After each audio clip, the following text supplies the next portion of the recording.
Hi, everybody. I'm live. How you doing? I see y'all in here. How's it going? This is Super Bowl Sunday. How's everybody feeling? Uh, Let me do a little. Uh, Let me do a little bit of streaming. I want to stream to a bunch of different places today. So let me see. Where else am I going to stream to? Maybe I'll stream to X. I'm gonna stream to X today. I think I'm gonna make the changes and stream to X. I don't usually stream to Twitter. Hey Twitter X, how you doing? Hey everybody, I am Dr. Alicia, and welcome everyone to my book club. The name of the book is How to Be an Adult in Relationships. It's the 5 keys to mindful loving. And I think we can do this. I think we can get to a place of interacting with each other like adults and not like immature people who, and all of us need to grow. We all need to grow in a lot of different ways. And every Sunday, just about every Sunday, I'm here to talk to you all about how we can grow into healthy adults. And I think that's how we need to treat each other, particularly in relationships. I'm Dr. Alicia. Hey, everybody. Welcome, everybody. How are you all doing? It's Super Bowl Sunday. I was upstairs watching the Super Bowl and oh my goodness. Oh, it looks like Philadelphia has taken it away. Anybody from Philly in here? If you're in here, congratulations. Look like they have taken this game away. I did watch the halftime show. Y'all watched that halftime show? Kendrick Lamar, is that his name? He did a fabulous job to bring in Samuel L. Jackson dressed up like almost like from Django Unchained. That's what that reminded me of in my mind, Django Unchained. And his narration throughout the whole entire performance was a work of art. Hey, Linda. Linda likes my hair. It's so funny. I was looking at it today, like I need to get it colored. I need to get something done with it because it's just kind of laying here. So I thank you for the kind words. I appreciate that. So today we're going to talk about what to do, how to be an adult in relationships, and what to do when you are mad at each other. Inevitable conflict and anger. And I think this is a worthwhile conversation, and we all need help in trying to figure out how to relate to each other and express how we really feel, express all of our feelings and emotions. And as human beings, sometimes we have complicated emotions, emotions that are strong, and emotions and feelings that come up for us. And today we're going to talk about how to express it appropriately, in particular, how to express when your partner is mad at you. So how y'all doing? Tell me where you're from. Tell me where you're from, and I'll shout you out here. I like y'all go to the blackloveweekend.com. I'm going to be talking about this and more about how to connect with each other, how to love one another in a more of an adult way. I'm going to be getting into the science of intimacy and connection.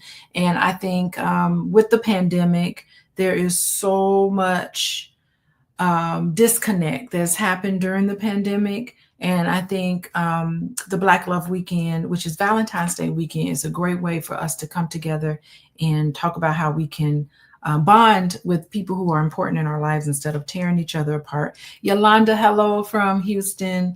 Antoinette from Florida, how you doing? Linda from the NYC, how you doing? And Talitha Chandler from Chicago, how you doing? Chi-town, that's where I'm from. Illinois. I live in Illinois in the suburbs.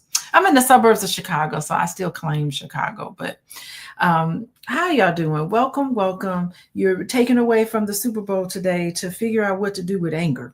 So I appreciate all of you all. It looks like that game is almost done. They're cooked.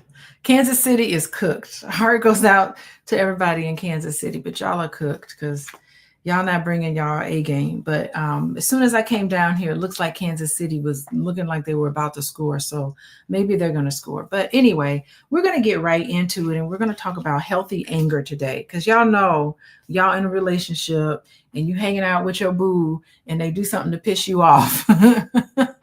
And you got to sit with that, and you got to be able to be in a position where you can respond to the fact that they pissed you off, but still love them. How do you respond in a way that's loving? We're going to answer that question today. And to do that, we're going to be on page 148 of this book, How to Be an Adult in Relationships. It's the 5 Keys to Mindful Loving by a fellow social worker like myself, David Rico. David Rico has been a licensed therapist for about 50 years. I've been a licensed therapist for over 20 years. So I still got some experience, but I think it's important to draw upon what other people have discovered and learned about how we could make this world a better place. And Lord knows we need it now. So we're going to start here for healthy anger. And here's what it says. Conflicts rouse anger, a healthy emotion. I like this first sentence because anger is a healthy emotion. And anger is so uncomfortable for people because I think in our families, in our communities, in the world, we are not given proper examples on how we're supposed to respond to anger, how we're supposed to respond when people do things to us that rises some sort of, dang, that wasn't right. We don't understand that. And honestly, when I meet with my clients and talk to my clients about how they're feeling, a lot of the reasons why individuals come to therapy is that they were never allowed to express anger appropriately as children. You know, when you're a child and you get upset, the first thing parents and everyone tries to tell you to do, they try to talk you out of feeling angry. They try to talk you out of how you feel. And that's not validating. That what that does is make you more angry. So it becomes such an uncomfortable emotion. And seriously, like feelings, of course, as a therapist, this is what we learn, is that feelings, to me, is one of the beautiful ways in which God speaks to us. It's through feelings. God communicates to you. How is God going to tell you that something is wrong? How is the higher power, whatever it is? This is not about religion, right? Whatever religion you ascribe to, we're not going against any of that. But what I'm saying is that how is a higher power or your higher power or the God in you, however you want to put it, how is this process going to close the loop of speaking to yourself? And the way I believe God speaks to you and communicates to you is through feelings. So you need to pay attention to all of the feelings that you have. So ain't no guy going to come to you and say, hey, Karen from Georgia, this is what you need to do. God doesn't communicate in that way. Communicates through feelings and many subtle ways in which communication comes through us, and it's through our feelings. It's a very subtle and but profound way. So it's important for us to pay attention to our feelings. If you don't pay attention to your feelings, this is where mental illness comes from. And this is where psychosis, and you can detach from reality. There are a lot of people who don't come to terms with how they feel. And what do? They cover it up. So anyway, the whole basis of therapy, and as a therapist and a social worker and an advocate for the unjust is a beautiful way for me to see some of the things that made me angry and get into social work and get into things that are unjust. So feelings, anger, joy, sadness, peace, all of those things are divine to me. They're divine nudges that guide you toward growth, understanding, and alignment to your purpose. So sometimes anger is a beautiful activating, motivating thing. I was in my doctoral program. I got my PhD at Florida State University, and one of the best papers I ever wrote was when I was angry. I had a professor told me, I don't know why you're here, or something he said to me that was derogatory or that I didn't like. And I was like, what? You're going to say what to me? You're going to stand in my way to getting a PhD? I didn't bring my whole family down to Florida from Illinois just to have you. I don't know. I was just like so angry, and it made me write one of the best papers that I later published. I wrote a paper in the class, and I took that anger and I published it. So it was really kind of a gift.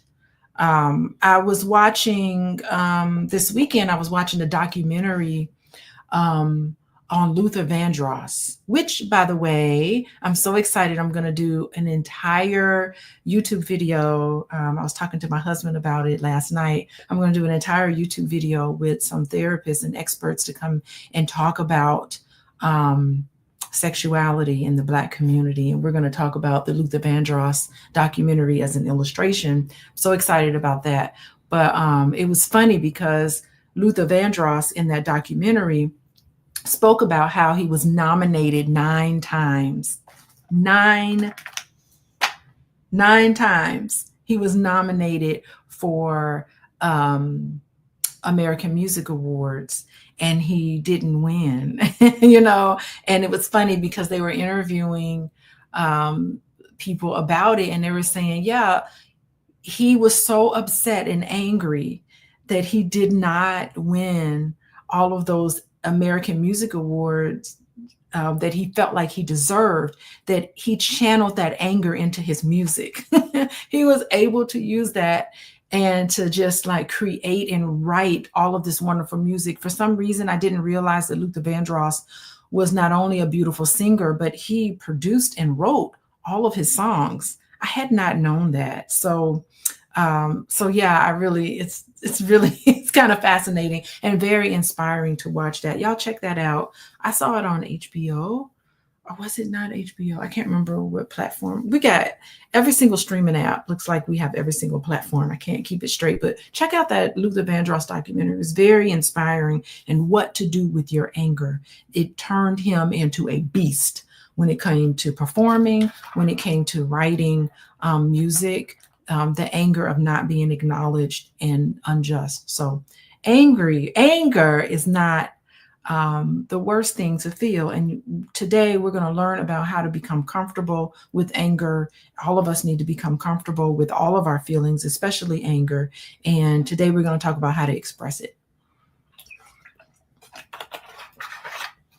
But so far I only got past the first sentence, and I said all of that. That was a mouthful for a first sentence. So conflicts arouse anger.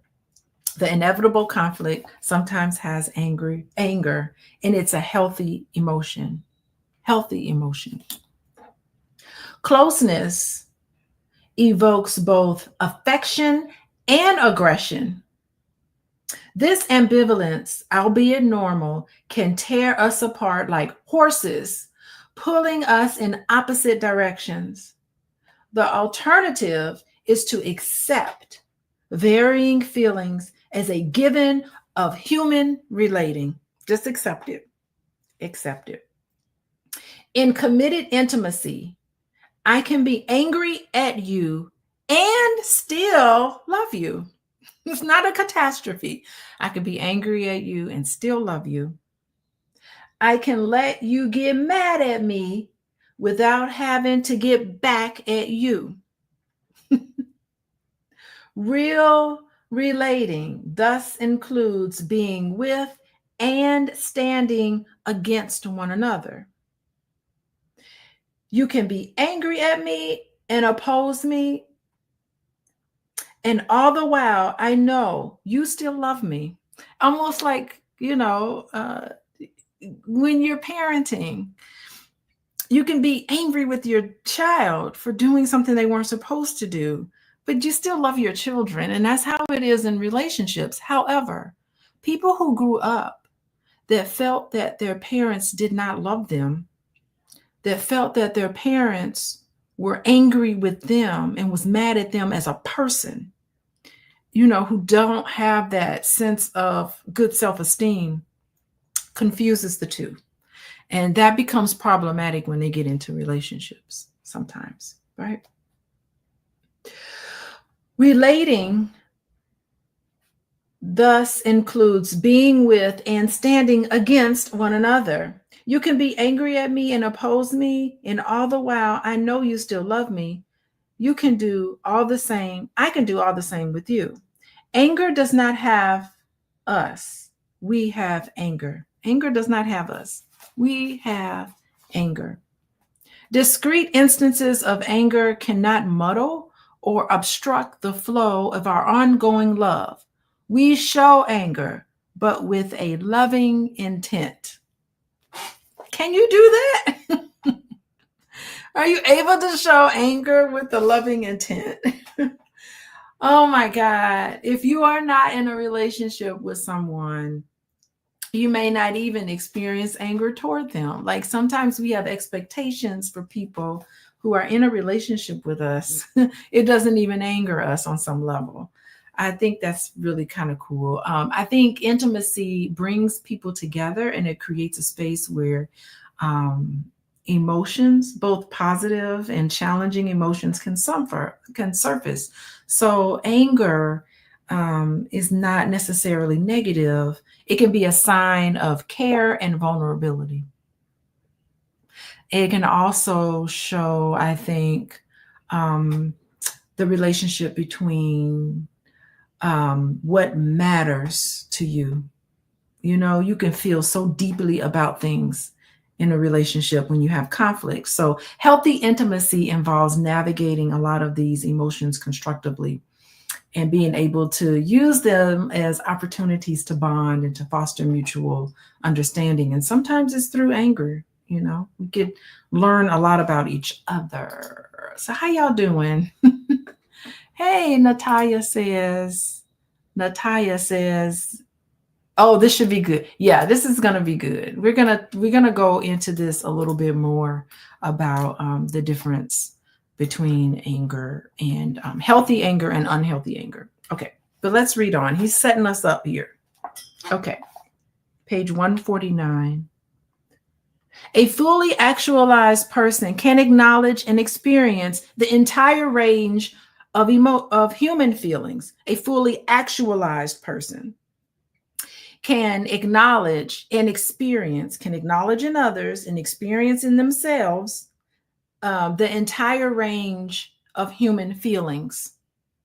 To say we are incapable of rage, for instance, is to deny the inclination toward aggression that helps us fight injustice in the world.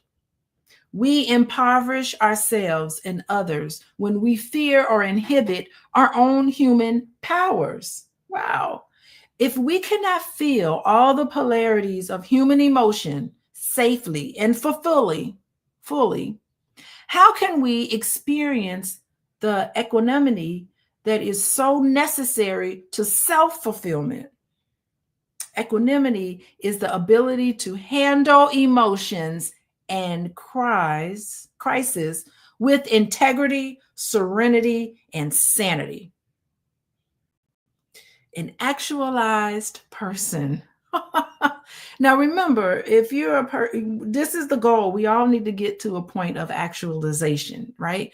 Which means an actualized person is someone who embraces the entirety of their experiences. So they allow themselves to feel and acknowledge all the spectrum of emotions, both comfortable and uncomfortable, without judgment and without feeling like you need to suppress it. So to be actualized, really what that means, when you're in touch with how you feel, that means you live authentically. That means you understand both strengths and vulnerabilities, and you integrate them into your cohesive sense of self.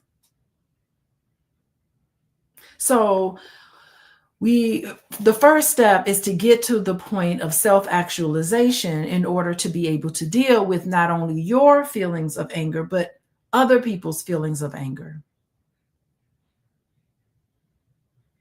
So emotions are not obstacles to overcome, but it's essential for your own growth, because self-actualization requires growth, self-awareness, and connection to yourself. So if you are able to accept your own feelings and things that make you feel joy, things that make you afraid, things that make you angry and sad, it's all part of the human condition. And a self-actualized person learns how to respond to life's challenges with resilience and empathy and integrity. You're not pointing a finger, you're not blaming everybody, you're looking at the whole entire picture and looking at your own vulnerabilities at the same time. You're not pointing the finger, and it doesn't turn into hate.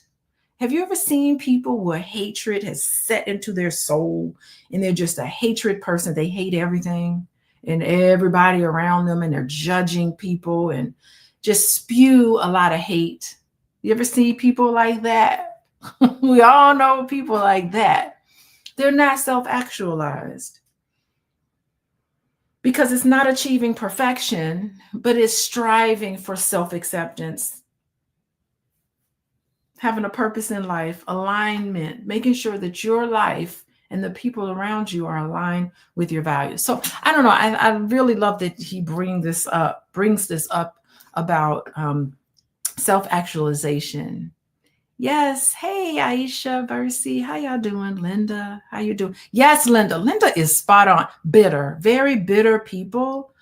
Oh my God, you notice someone has not processed a relationship when every time they talk about their ex, they get real bitter and they're like, what's wrong with these men? These men don't know how to do that and that. People talk like that.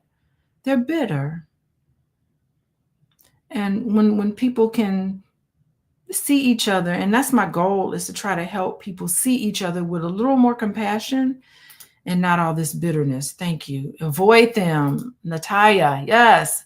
Not even more like avoiding people like this, but asking yourself, why is this person in my space? What is it that I need to learn? So yeah, definitely avoiding them for sure. I appreciate y'all joining me. Look at all the people in here. It's Super Bowl. It's Super Bowl. And y'all want to know about anger. Anybody angry that their team, anybody rooting for Kansas City? I don't know what the score is. Somebody got to put the score in the chat, but somebody rooting for their team and it's not, you're getting kind of angry about it. Your team is losing. How do you feel about that? Okay, we can move on. Self-actualization. Let's move on from there. Some of us have, consciously or unconsciously, sworn an oath of loyalty to the god of revenge. Ooh. Hate. I was talking about hatred. Hate is a rage stuck in the desire to retaliate. That's what hate means. Hey, by the way, don't we love those Super Bowl commercials? Y'all watching the Super Bowl commercials? Beautiful commercials. We need that. I like the NFL wrote, what did they write? Choose love. Is that what they put? Choose love. Choose love. Oh, thank you, Hitchcock. Eagles 40. They scored again. Oh my God. Chiefs, y'all cooked. I'm sorry. Y'all are cooked. Y'all are cooked. Thank you, Lawrence. And Hitchcock, K. Hitchcock. Chiefs, y'all are cooked. But weren't you impressed when it said choose love? It's a choice. It just made me feel really good. I love the commercials. And I love Kendrick Lamar. I mean, that halftime show is going down in the books as one of the best. So I've been really impressed with the Super Bowl, what I saw today before I broke away to come see you guys, sit here and talk today. So I'm loving this. Okay, so let me see, where was I? I'm not getting off topic. Hate. Yes, I was talking about hate. Hate is stuck. Rage is stuck in the desire to retaliate. People who hate and retaliate, hence, hold on, let me put a pin in this real quick. Did y'all not see that Orange Man, our president, is in the stands? And so I don't think it was lost on Kendrick Lamar that he was performing for the president. And it was a very telling, maybe we'll spend some more time on another podcast dissecting Kendrick Lamar. It was so much going on in there, but he knew that the president was there. And it was very patriotic, like red, white, and blue was the theme. And so I thought that was beautiful. Anyway, I will move on because we all know people who hate and want to retaliate. Have a frightened or tattered sense of self. A desire to retaliate when others offend us is ingrained in us from cave people times. Whew, okay, I got thoughts about that, but I'll move on. This is not a sign of moral degeneracy, but a natural, automatic survival reaction to the threat and abuse. Our work, however, this might be a natural thing, but our work is to retreat from our primitive inclination and advance our natural evolution. He's talking about mindfulness. That is what separates us from the animals. We're not just human animals. We have different areas in our brain, higher order thinking, mindfulness thinking, ability to reflect, ability for self-awareness. We have all of these things in us that separate us from animals. We accept the givens of human nature while choosing to act them while not choosing. Okay? We accept the givens of human nature while choosing not to act them all out. We become generously human when we find a way of expressing anger without hurting others. And there is something wrong with your psyche when you gain satisfaction in hurting other people. I mean, people know people who are like that, who really get off on hurting other people. They gain satisfaction from inflicting pain on other individuals.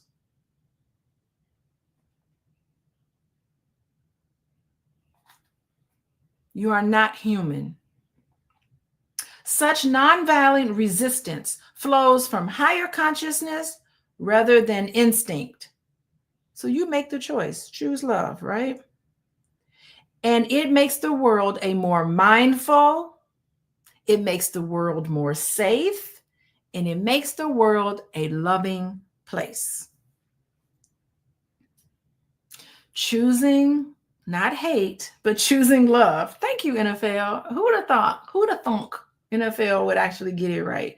But they got it right. Sometimes these systems get it right to choose love. I really enjoy that. I mean, end racism, that was great too, but to choose love is beautiful, I think.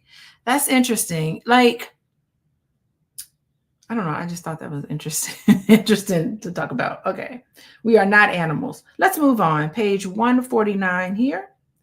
When we are adult, we can hold and experience apparently contradictory feelings or conditions.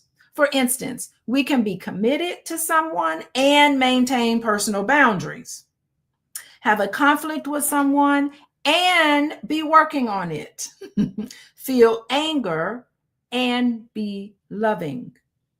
Regarding conditions, we can feel abandoned while we remain committed to showing love. In fact, we can go on loving in any predicament, a touching example of how our psychological work can adhere to a spiritual standard to see others as good or bad, all good, all bad. That's never the right way of doing it, is to split the world.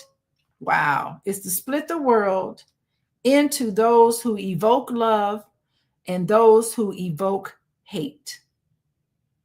Internally, our love will feel like longing and our hate will hide our fear. Hate hides your fear. When we become comfortable with anger, remember, comfortable with anger is a self-actualized process. When we become healthy with anger, wait, where am I? Okay.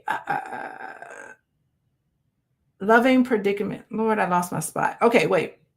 When we become comfortable with anger, we form an arc of connection that makes us feel that we are whole and that others are too. Wow. What propels and sustains us in intimacy is love, and that is comfortable with others' feelings, comfortable with your own feelings and comfortable with the feelings of others. Then anger is a normal and occasional reaction that never cancels love. Nothing can cancel love. Choose love. Come on. I love that. I love that. How y'all doing? Hurt people. Yes, they do. They do. But they can make the choice to choose love too. Oh my goodness. How y'all doing? We are talking about how to be an adult in relationships, and how to be an adult when it comes to anger, how to express healthy anger. And we're talking about the process of self-actualization to know how to hold, to be angry toward your partner or to be angry toward your country, but still love your country. To be angry about what you see going on that's unjust, but still love everybody. It's an agape kind of love, right? I think that's the point here. And I just want to say hello. I want to welcome everybody that's coming in. I'm Dr. Alicia with Coaching with Dr. Alicia, but I have some exciting things to say. Please come to the blackloveweekend.com. It's next weekend. So next weekend, Valentine's Day weekend, you haven't got your boo a gift? Go to the blackloveweekend.com and say, listen, I'm investing in us. $99. It's not that expensive, but you can come and spend the weekend with me. And I got 1, 2, 3, 4, 5. I have 5, 6. So including myself, 6 licensed therapists. So all y'all talking about you can't afford therapy. I got 6 licensed therapists with decades and decades of knowledge and information. They're going to be joining us for the Black Love Weekend because Black people need to take more than a weekend, but we really need to learn how to love each other. And we're talking about how to connect with each other, post-pandemic connection. And what I'm talking about here today is about relationships and your interpersonal relationships. But I think what I'm also talking about is something bigger than that. And so I invite you to join me next weekend. $99 for the 2 days. You don't get the recording. So if you miss some of it and you want to digest it, you can upgrade and do the VIP. And that just means you have all the recordings.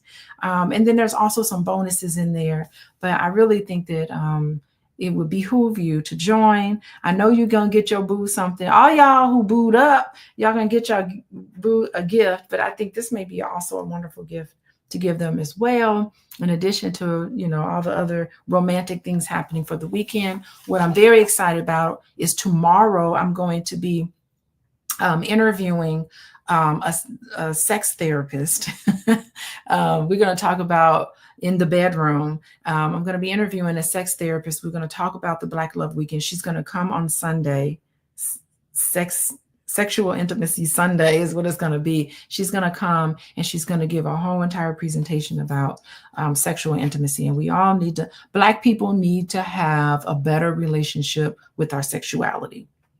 So there we go. And so we're moving on with how to be an adult in relationships. With the website's there, the blackloveweekend.com. I think it'll be very helpful if you join. Come join me next weekend. Okay, so we're talking about healthy anger, and he's gearing up to some really good things here. Page 150. We're on page 150 now. Anger is displeasure and distress about what we see as unfair.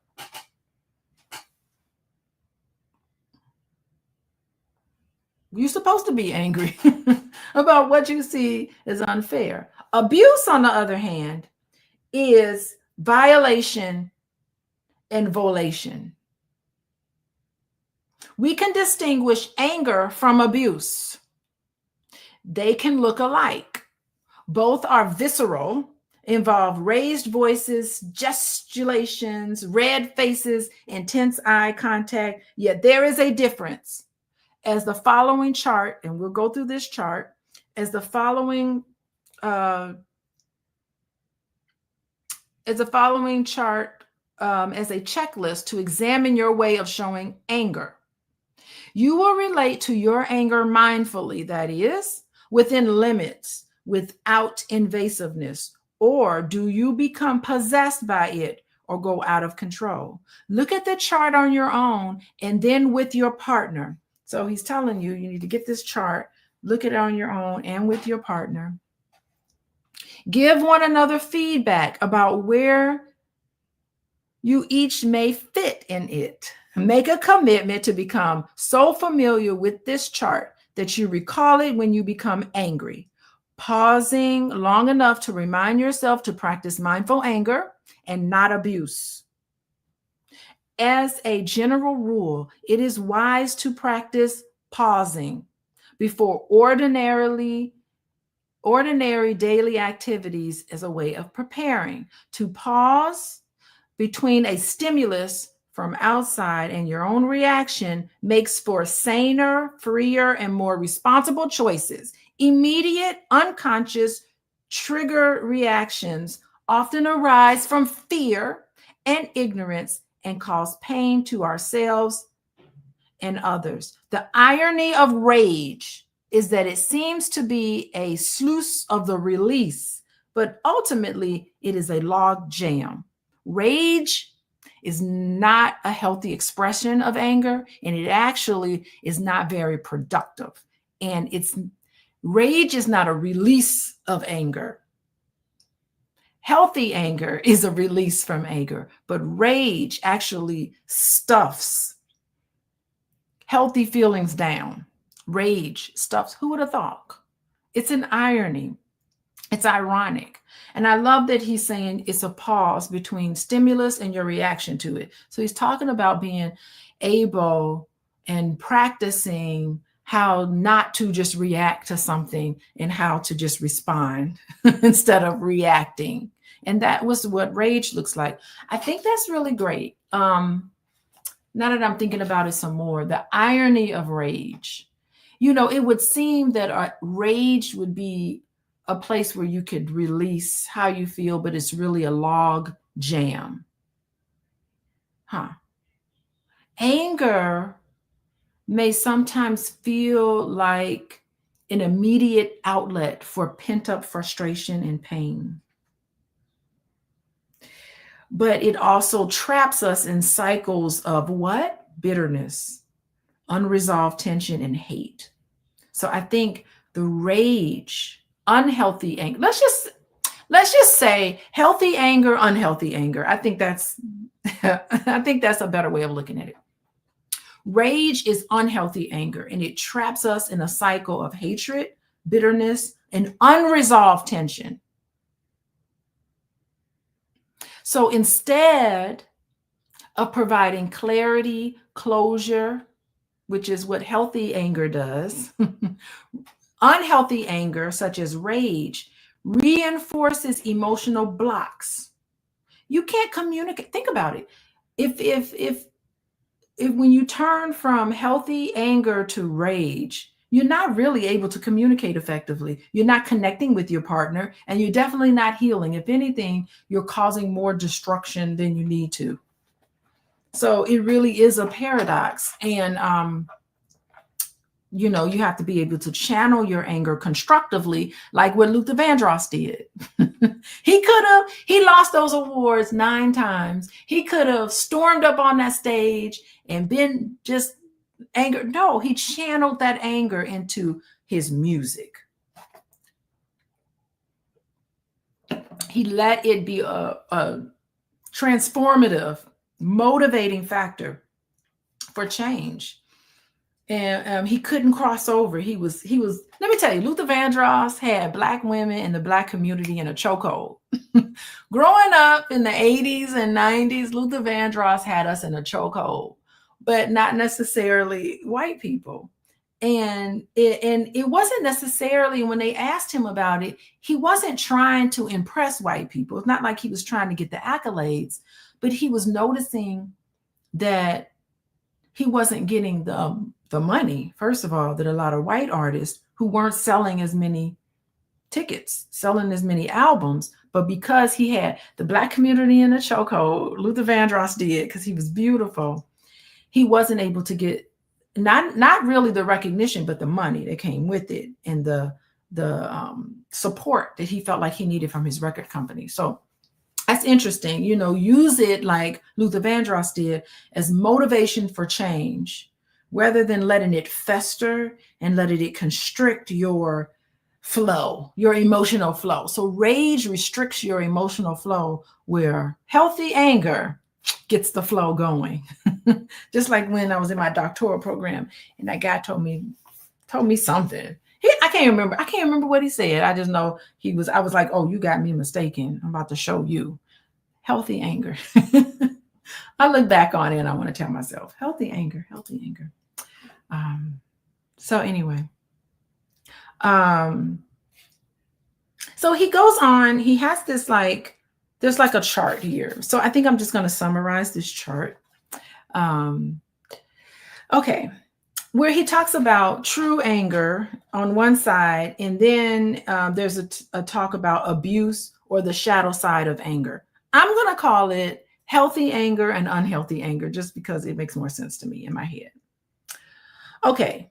Healthy anger. What is that? Authentic self-expression, the hero's way. It is mindful. Unhealthy anger. What is that? Theatrical display. A villain's way. Is ego-driven and caught in mindsets. Woo. So, true anger, when expressed authentically, forms as a genuine self-expression. It's guiding you in your hero's way. I mean, that's why we love Luther Vandross, because he had a hero's journey, a lot of hero's journey, right? So true anger is mindful. It's grounded in awareness. It seeks resolution and growth rather than destruction. Okay. So healthy anger honors your emotions. It respects boundaries. You still have dignity for other people. But unhealthy anger, which is like the shadow side of anger, is theatrical. It's the villain's way. It's like a ego-driven, rooted in a mindset of domination. Oh, I'm mad at you. I'm going to try to dominate you. Well, we know people like that. I'm going to retaliate. And it can cloud your judgment sometimes. But true anger paves the way for courage and change. Unhealthy anger is abuse. It perpetuates a cycle of harm. And guess what? There's no intimacy. It deepens the disconnect between you and your partner. And if you see elements of this, getting even, thank you, Linda. Linda is on it. As normal, as usual. But yeah, getting even. So you have some disconnect, some bitterness, some resentment. Come to the Black Love Weekend. Yay. Please come, please come, please come. Okay, we're moving on. Healthy anger. Healthy anger expresses a feeling. Healthy anger may be expressed with a red face, excited gesture, and a raised voice. Healthy anger aims at a deeper and more effective bond. An angry person moves toward the other. Okay, so unhealthy anger. Unhealthy anger becomes a temper tantrum. It may be expressed with a red face, menaced gestures, and a screaming voice. Not a loud voice, but a screaming voice. That's rage. Unhealthy anger wants to get the rage out no matter who gets hurt. An abuser moves against the other. like a 2-year-old. You ever seen a 2-year-old get angry? That's rage. That's unhealthy sometimes. And us as adults need to demonstrate for them, like, you're feeling some big feelings there, aren't you? You know? So yeah, I mean, I really like this because true anger expresses a feeling that can be conveyed through natural expressions. Like, oh, your face is going to get red naturally. You're going to have gestures. You're going to raise your voice a little bit. But the underlying purpose is to gain deeper and more effective bond. The purpose of true anger is to foster connection and understanding. And you have to express when experiencing anger, you're moving toward the other person. Why? Because you're seeking resolution, constructive dialogue. But when it's unhealthy anger, you're having a temper tantrum. You may have a red face, but you're a screaming voice, and you have a little regard on what you're saying and how it's impacting other people. And this unhealthy anger is rooted in an intention to release rage without concern or harm for the other person. So, like healthy anger, unlike healthy anger, someone who is showing rage is an abuser who is moving against another person. And they're trying to dominate them, they're trying to retaliate, and they're trying to hold you back. Yes, Linda, out of control. There's the difference. You and your partner sit down and have a conversation, a real conversation about where you land.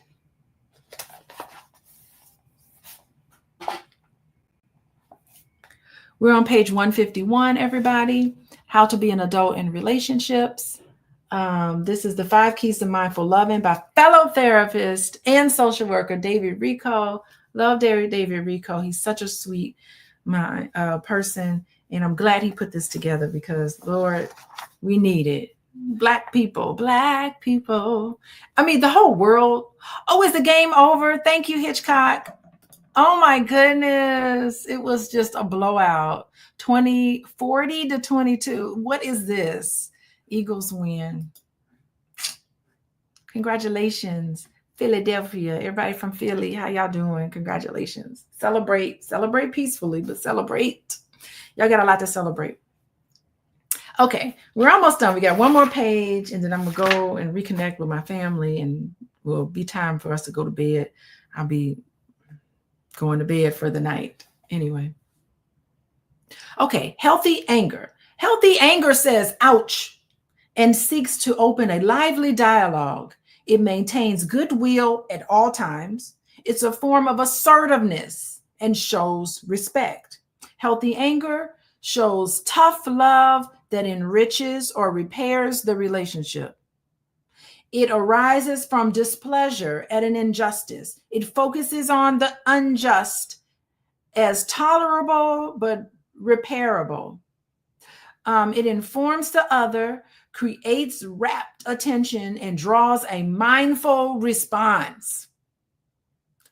But what does abuse do? What does rage do?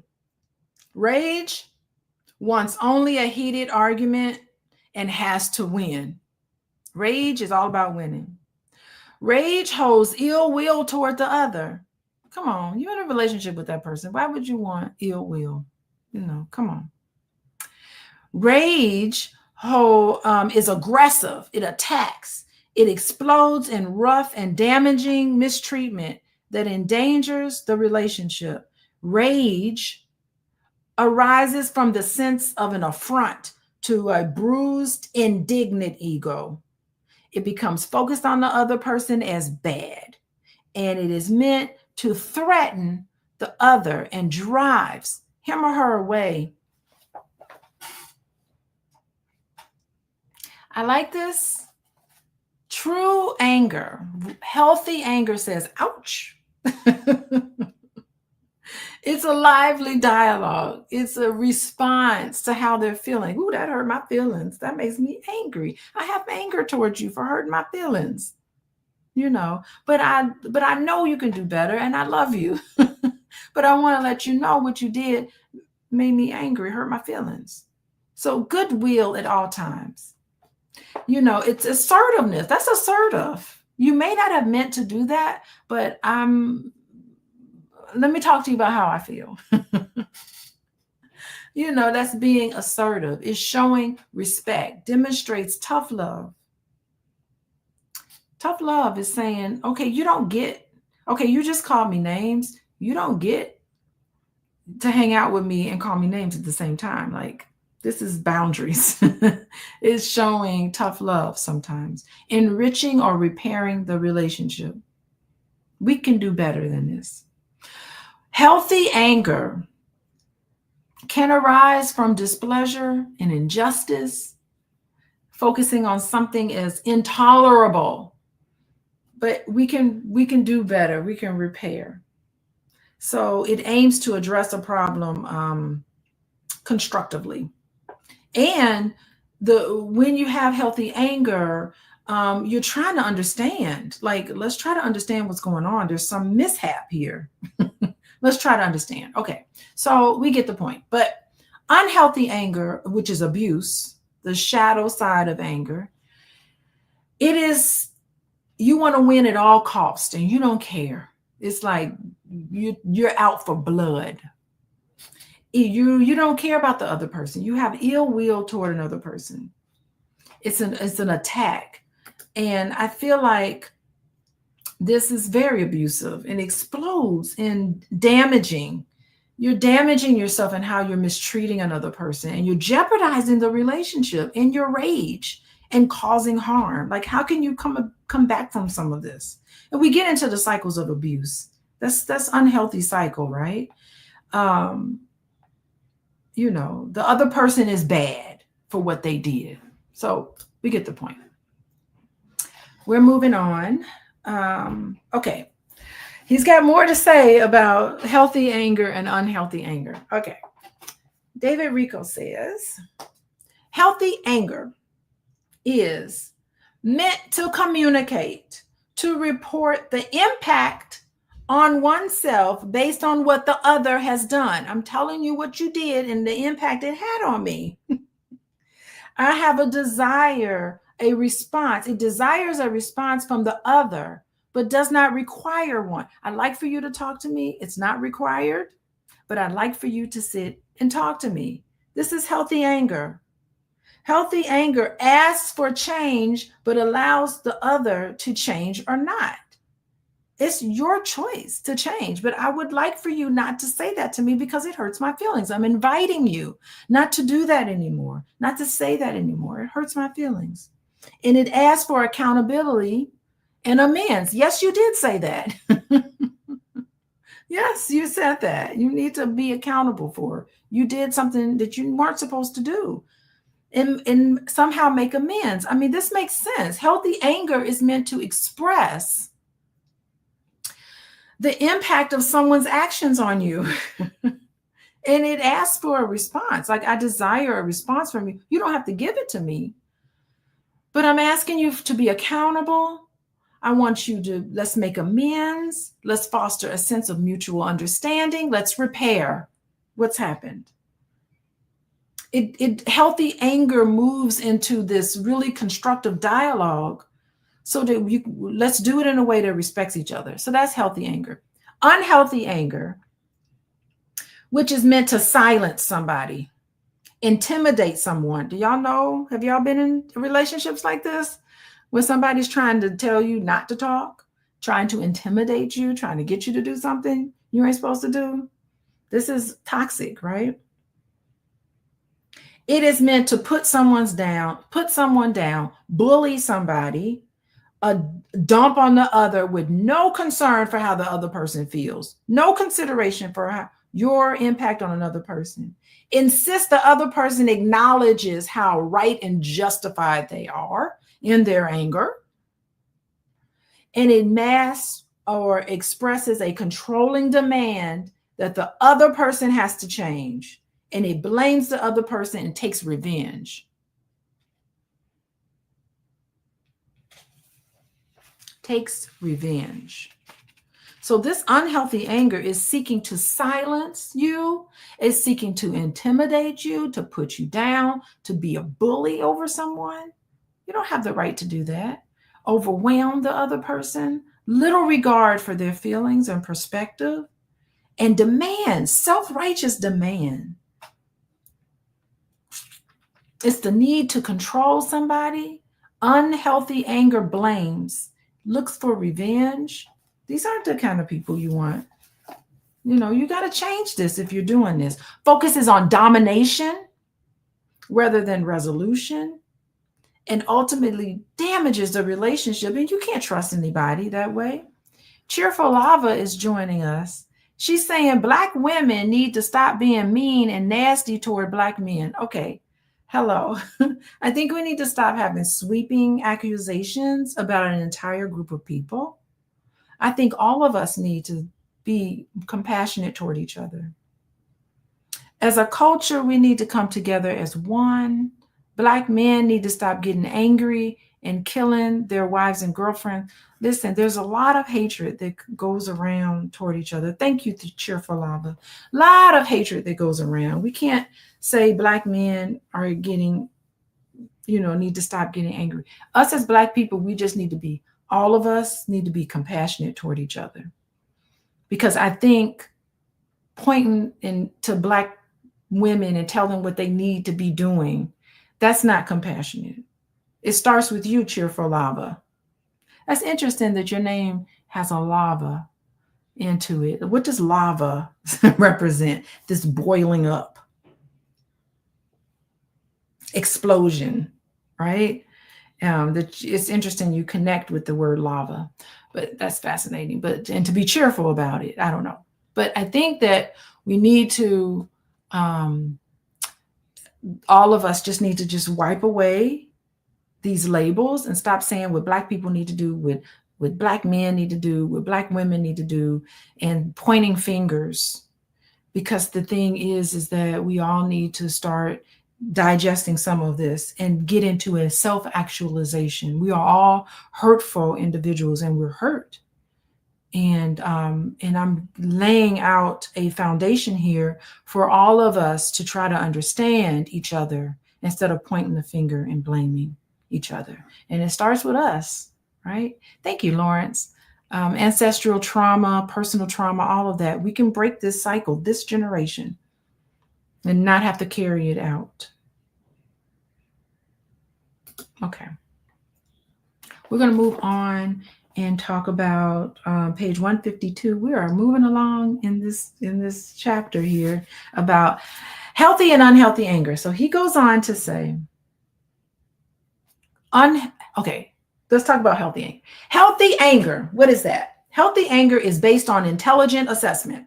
Healthy anger is about this present issue and is expressed freshly from incident to incident. So present issue. Has some perspective, can distinguish between minor and major issues. So you're not making a mountain out of a molehill. It can distinguish all of those things. Healthy anger coexists with other feelings. So anger could be one that's leading, but there also could be other feelings around it. Healthy anger takes responsibility for your own distress. Healthy anger takes responsibility for your own distress. The other person did not make you mad. You allowed the other person to make you mad. The other person is not causing stress to you. Past painful memories connected to what that person has done caused you stress. No one can make you do anything, make you feel anything. So you have to own your own feelings. I am allowing myself to feel angry about this.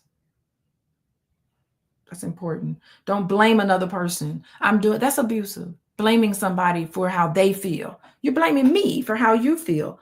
I want to know what I did and the effect it has on you because I love you, but you can't blame me. And vice versa, right? Okay. Healthy anger is nonviolent. Hello.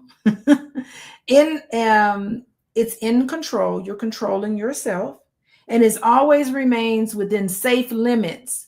Healthy anger manages your temper. So, healthy anger is an intelligent assessment. You want to be able to express freshly from incident to incident. So that's interesting. Healthy anger is not violent. Safe limits. You're able to manage your temper constructively, and you're seeking resolution. Remember, balance, resolution, and thoughtfulness. Okay, let's see what unhealthy anger does. Rage or abuse is based on judgment, making the other wrong. It's often building up of past unresolved issues and displaced rage, gathering intensely from incident to incident. It is trapped in the heat of the moment and explodes like lava, exasperatedly, no matter how minor the provocation. Any little thing makes you explode, and lava is coming out. That's rage. Unhealthy anger is violent. It is out of control. It is derisive. It is punitive. It is hostile. It is retaliatory, and you lose your temper. So unhealthy anger is really rooted in judgment. You are wrong and I am right. And it builds up from past unresolved issues. It's displacing that rage that accumulates in intensity over time. That's unhealthy. This anger explodes. It doesn't matter if it's minor or major, whatever provokes another person, you're exploding. You become trapped in the heat of the moment. You can't control yourself. You're shifting the blame for your distress onto other people. I wouldn't be violent toward you if you hadn't done this to me. Like, it's that other person's responsibility. It's out of control. You're going to be punitive, hostile. You're going to retaliate, and you lose your temper. That's unhealthy. How y'all feeling out here? How's it going? Oh, Lord. Linda, how you doing? Congratulations to Philadelphia Eagles. What? Hey. Congratulations to Kendrick Lamar for the wonderful halftime show. You did not disappoint. The kids, I have teenagers in the house, so I know all about, I don't know. I just know all about what it is. I have 2 teenagers and a 21-year-old. And so we all sit and they educate me on what's happening because I'm an old mama. So today we are talking about how to be an adult in relationships. I am hosting with 5 other fabulous, marvelous therapists, the Black Love Weekend. It's next weekend. We need to learn how to love each other, choose love. We need to learn how to love each other and appropriately. Even if you're single and you don't have somebody, what a great Valentine's Day gift for yourself, to know what to do in relationships, to understand what is healthy, to understand what healthy intimacy is. This is the second Black Love Weekend. There was one several years ago, and you probably are going to have access. If you're VIP, you'll have access to the first Black Love Weekend that we had. It's $99 just to join me live in the morning. It is Saturday and Sunday, February 16th and 17th. Please join me. I got some wonderful team of people putting together a great weekend. And we're just going to really get into how to love each other. And we're going to really get into how to form connections and why those connections are broken. So I'm going to give y'all the answer to that. theblackloveweekend.com. You're trying to figure out what to buy your girl, buy your man for Valentine's Day. You can definitely get this gift. I think it is a very minor, in terms of the cost, I think the cost is definitely cheaper than a divorce. It's definitely cheaper than moving out. It's definitely cheaper. And, what cost would you put on having a healthy relationship? And that's what I'm promoting. And that's what I intend to continue to promote. So join me. Anyway, let's move on. We're talking about how to express healthy anger in an argument with your partner. And all of us argue with our partner. All of us, inevitable, will have conflict that will cause anger. And we're talking about how to express it in a way that makes sense. Okay. So we're talking about healthy anger. Okay. He's given us a chart here about what healthy anger looks like and what unhealthy anger looks like. So healthy anger releases lively energy and leads to repose. Healthy anger is brief and lets go with a sense of closure. A sense of closure. Healthy anger includes grief and acknowledges this. Wow. Okay. Believes that the other is a catalyst of anger. Treats the other as a peer. Originates in and fosters a healthy ego. Coexists with and empowers love. Healthy anger is fearless. Healthy anger. There are all forms of addressing, processing, and resolving. Healthy anger. Yes, it's empowering. It's an empowering type of a love. It's fearless. I like that. It's looking to resolving emotions constructively. It lets go. There's a sense of closure. All of those wonderful things. Healthy anger. Okay, unhealthy anger, he concludes. Unhealthy anger derails lively energy and creates continuing stress. Continuing the stress. Unhealthy anger, enrage, is held on as lingering resentment, hate, grudge, or bitterness. It includes grief, but masks it with feigned invulnerability or denial. It believes that the other is the cause of anger. You're the cause of my anger. What? No, own your own feelings, right? It treats the other as a target. It originates in and perpetuates an arrogant ego. Cancels love in favor of fear. It's fear-based. Remember, healthy love is fearless, but unhealthy love is fear-based. These are all forms of avoiding one's own grief and distress. Gee whiz. Unhealthy anger derails lively energy. It keeps the stress going. Whoa. That's really interesting. It prevents resolution. There's no resolution in rage. There's no growth in rage. There's no blaming. You got to blame someone else. There's denial here. You're not vulnerable when you're into rage.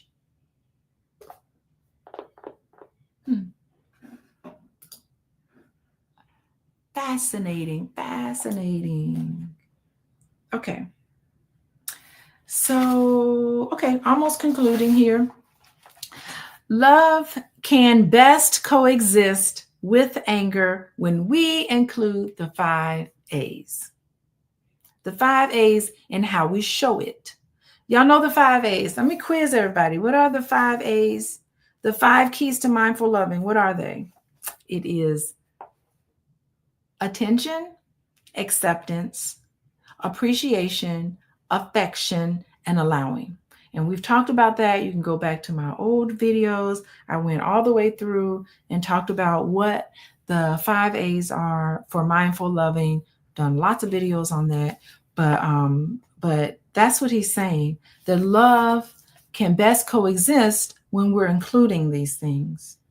in how we show it. So for instance, we show anger with attentiveness to someone's reaction to it, means molding it so that the other can receive it safely. In doing so, we are appreciating and accepting others' limits. It is a form of affection. It allows the other person to open up to what they feel. Indeed, all feelings become safer when expressed in the context of the 5 A's, which are forms of emotional support. Ask your partner these questions and suggest he or she ask them of you. So he's giving, listen, get your journals out, because we have journals here. Get your journals out. Acceptance. Yes, Aisha, acceptance. Get your journals out and y'all ask each other. This is the assignment for you all. I have a right to feel anger. Can you accept me as a person who may be angry? I have a right to express anger openly. Can you allow that? When I am angry, I am trying to communicate to you about something that is bothering me. Can you pay attention to what I'm angry about?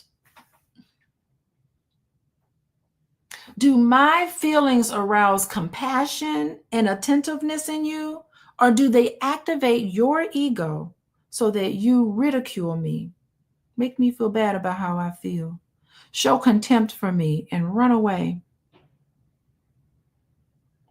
If so, how can I be present in these moments in such a way that I feel safe to say and work things out respectfully? Passive aggression, my goodness, he's bringing up passive aggressiveness. Expressed anger indirectly, passive aggressiveness, has no place in adult relationships. Hello. You mad at your partner. You don't say you mad at your partner. So what you do is you,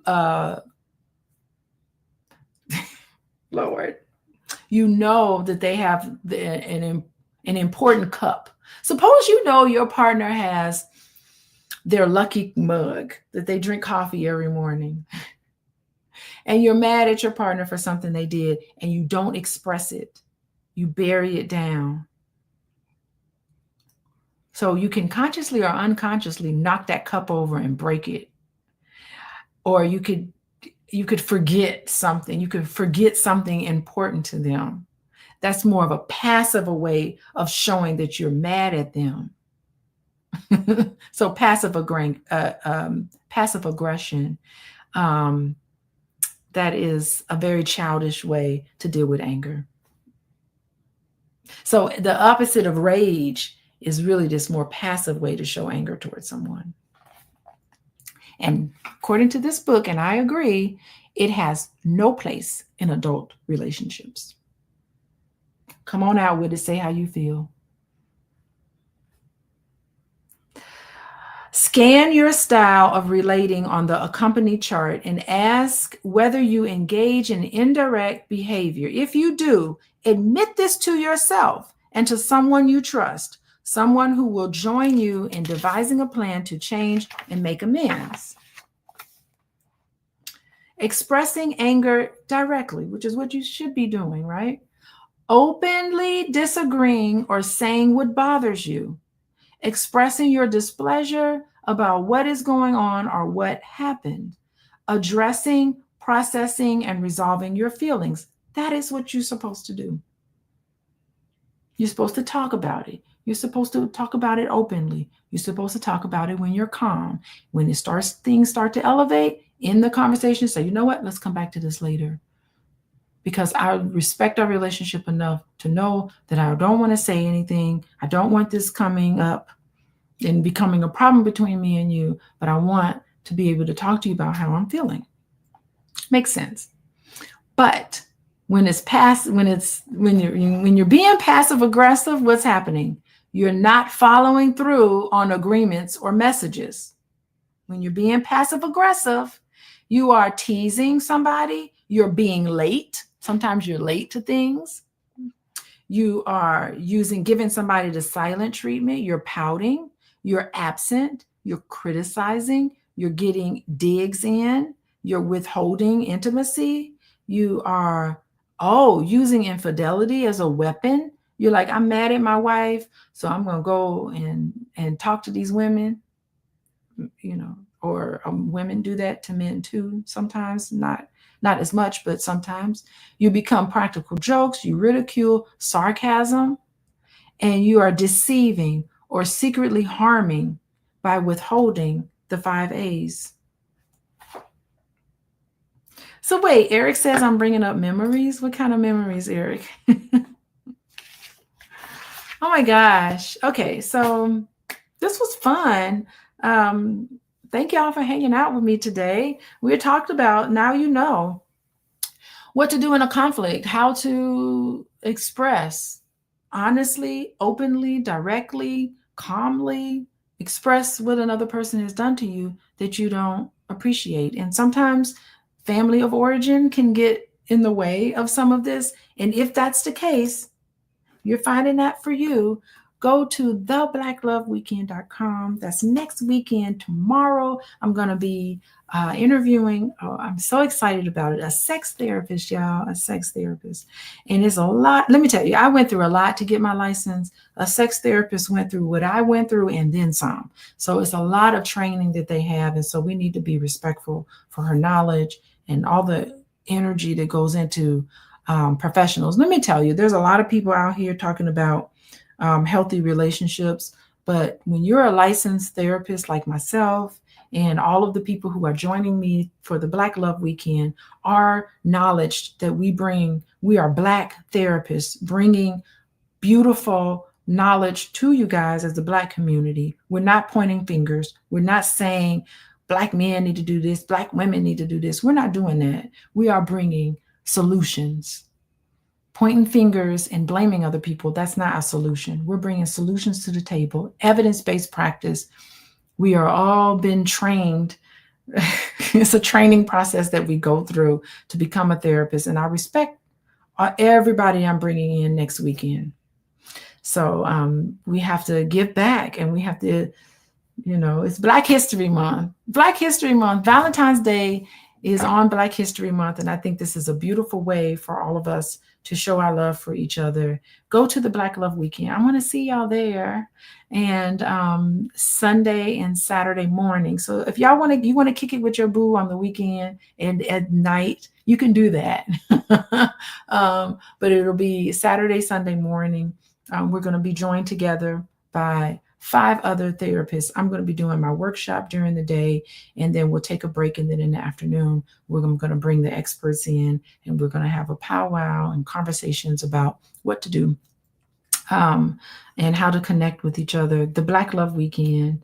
Choose love. Choose the Black Love Weekend. And I want to say goodbye to everybody. Bye-bye. See y'all next week.